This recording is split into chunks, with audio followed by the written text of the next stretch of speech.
Today, I want to talk to you about transforming betrayal into a springboard for growth and healing.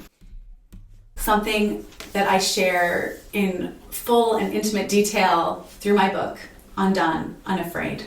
I've been working with people in the betrayal trauma space now for a decade, and my particular expertise comes from a unique blend of my own experience, my own walk through this valley, and my own deep immersion in 12-step recovery, in addition to formal training and experience in embodied mindfulness, movement, and meditation, particularly of the Vipassana tradition. For 6 years now, I've guided individuals from all walks of life on journeys of awakening through my signature program, Undone Academy, a mindful framework for healing almost anything. I've been working in this space long enough to see pretty clearly, where do people get stuck?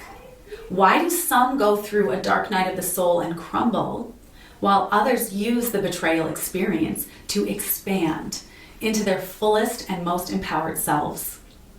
Today, I want to share with you one of the most crucial foundational principles that I believe is the game changer to help you find your way through that dark night and be the stronger for it. And that foundational principle is radical acceptance. Radical acceptance is a term coined by my own mindfulness and meditation teaching trainer, Tara Brach. And it's a beautiful pointer to what I see as the foundation of thriving through trauma. Another word for this concept is surrender, as taught by another favorite mentor of mine, Eckhart Tolle. Before betrayal, this kind of acceptance was a completely foreign concept to me, and I simply did not understand the power behind it. To me, surrender meant weakness, giving up, or being passive. But the more work I did in my own recovery, the more I realized surrender was the only way to access my true power. What does this mean? And what did I have to accept?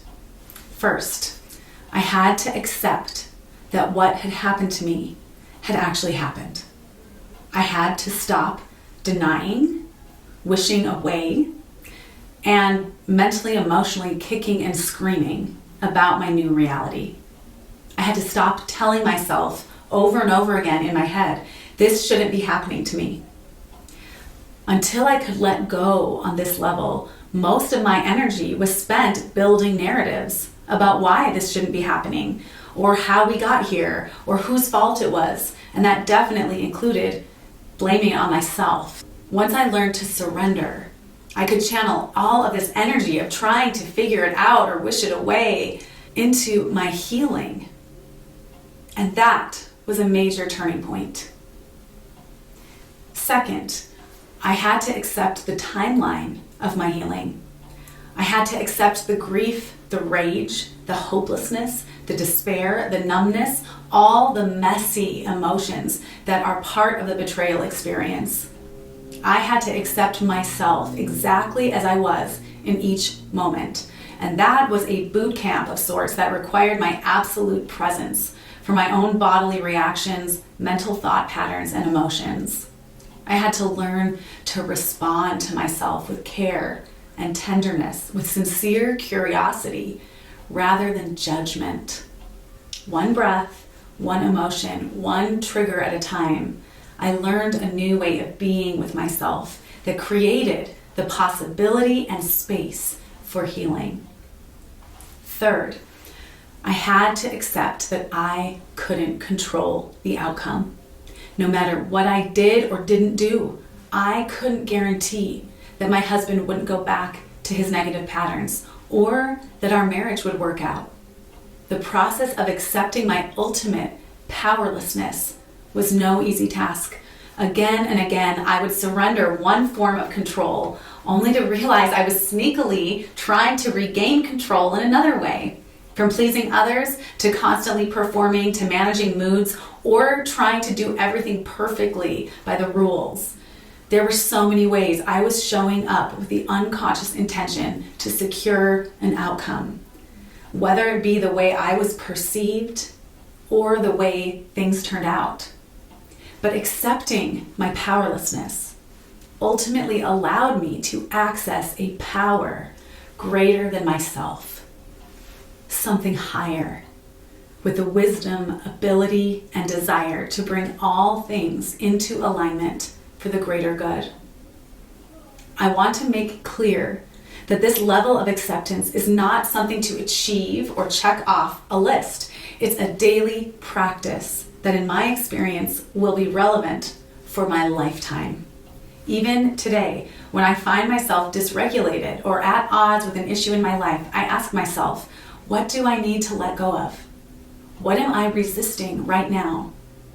It's a daily inquiry that always leads me to more clarity and power.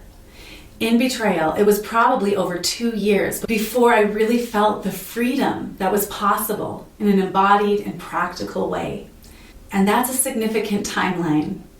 But this is an art form worth investigating, worth giving your time and patience to.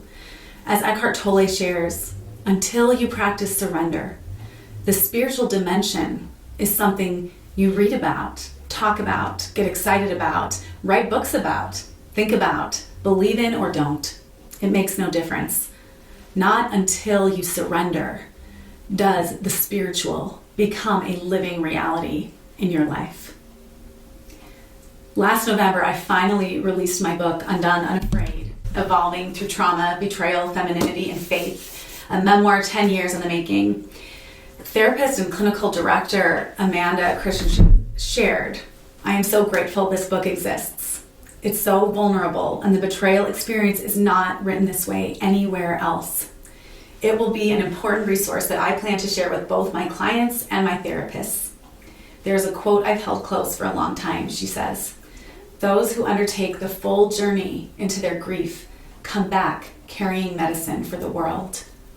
Becky, thank you for the medicine you've brought back for all of us.